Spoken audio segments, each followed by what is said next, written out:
Greetings, 11th and 12th grade students. My name is Conrad Anderson, and I am the IB Diploma Program Coordinator here at South St. Paul Secondary. I just want to take a few minutes to share some information about our IB Diploma Program, and then I'm going to give you a task that I need you to complete in the next few weeks.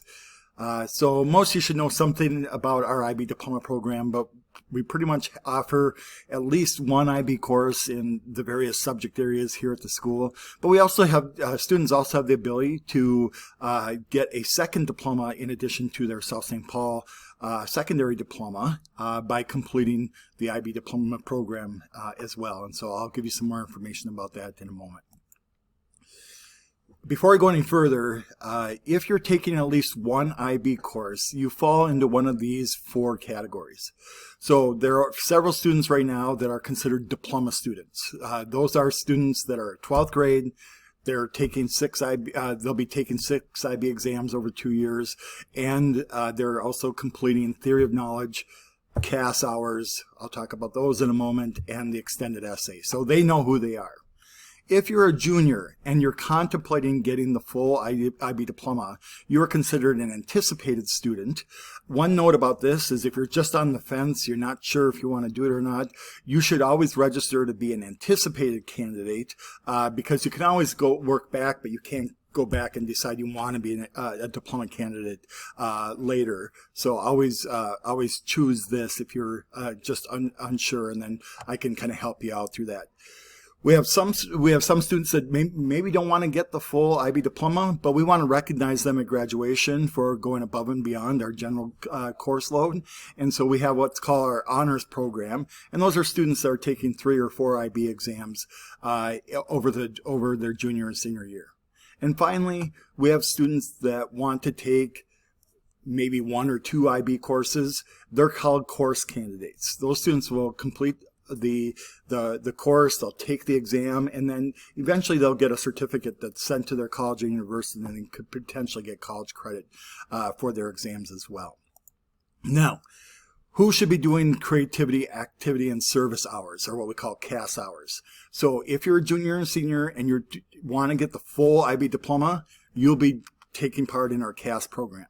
Also, if you want to get that special recognition of an IB honors or honors at the end of your senior year, and you're taking at least 3 IB exams, NTOK, or 4 IB exams, you would also complete the CAS requirements.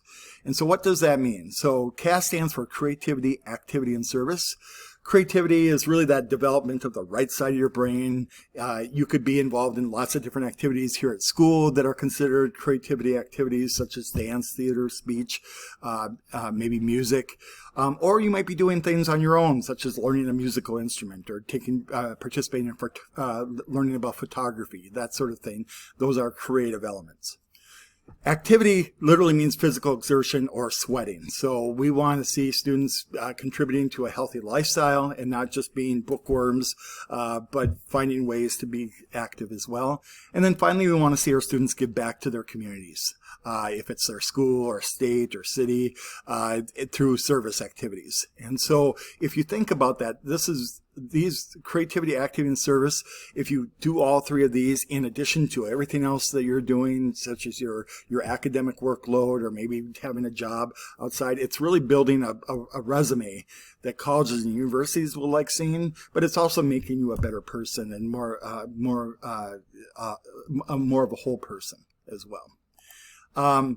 So how do you begin CAS? So if you are a student that should be doing CAS and you're in the 11th grade, you're going to be filling out a registration form. I'm going to send that information to Miss Melissa Miller, and then she will be sending you an email with information on how to get started, probably in about 4 to 6 weeks. So make sure you're just watching and always checking your email.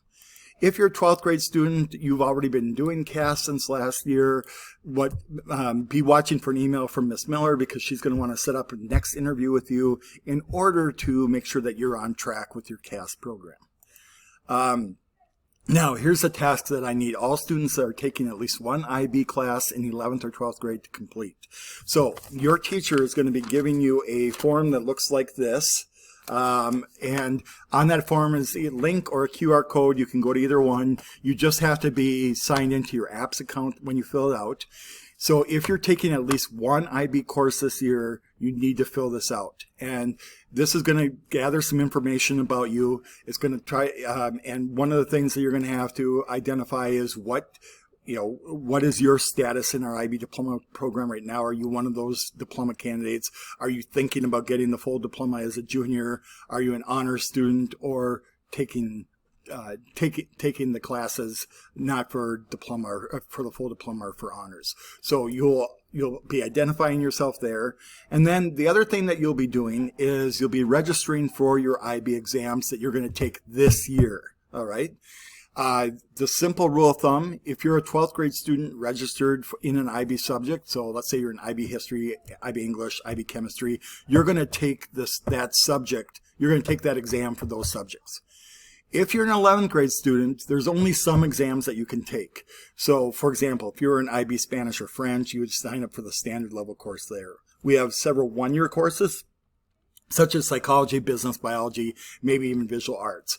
Those are, if you're in those courses, you'll probably be taking the exam at the end of the year. And then if you're double accelerated in math, you potentially would be taking your various math exam as well. If you're a junior and you're just not certain about this, you can always come and ask me, but more importantly, just ask your teacher, hey, are we taking exams at the end of this year? And they will tell you if you should be registering for their for the exam in that course. All right. Once you fill out the form and send it to me, that's when we'll get the information going for CAS if you're an anticipated diploma or honors, and then also what I'll be doing is starting to register you for your exams through IB, and then probably at the end of December, maybe even in January, you and your family will receive an email that you have to pay exam fees. Now, exams are actually quite expensive, but the state of Minnesota and our school district subsidizes a lot of that, so it's only $20 per exam. If you get free and reduced lunch, you just have to fill out the form. You do not have to pay any IB exams. You won't receive any invoice. If you might not get free and reduced lunch, but you have maybe some financial hardship that's come about and that sort of thing, and you just can't pay, make sure you come and talk to me, and I'll see if I can find scholarship for your financial need. And then after you register, those of you that do have to pay, I will send an email with an invoice and instructions on how to pay your fees online. So like I said, that probably won't come until December or January. All right. If you have any questions about anything in our IB diploma program, make sure you talk to your teachers of your IB courses. They can clue you in. If you want, you can also reach out to me. You can either email me, the email address is right there, or stop by my room, which is 8374. If you have specific questions about our CAS program, contact Melissa Miller. She's our CAS coordinator. You can either email her or stop by room 8249. Thank you.